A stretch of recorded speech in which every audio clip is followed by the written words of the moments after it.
Hello everyone, welcome back. In this video, I'm going to show you how to fix Cash App sponsor not working. So on Cash App, sponsored accounts are basically designed for teenagers under 18. So if the birthday entered during the sign up shows the account holder is already 18 or older, the sponsor option may disappear completely because the account no longer qualifies for the teen setup. Also, you need to make sure that the phone number is verified, the email is also confirmed, and the account setup was completed properly.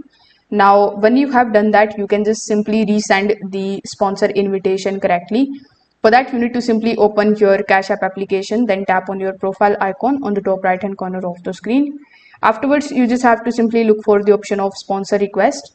Now resend the invitation carefully using the correct cash tag, the phone number and the email linked to the sponsor's Cash App account.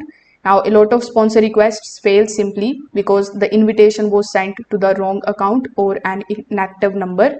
Now the sponsor's account must usually be fully verified and it should have no major restrictions or stay in the good standing.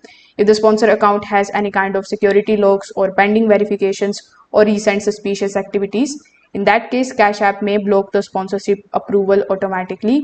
So after doing this, you can resend the request carefully and make sure that both the accounts are fully verified and active in 2026. So that's how you can do it. Thank you.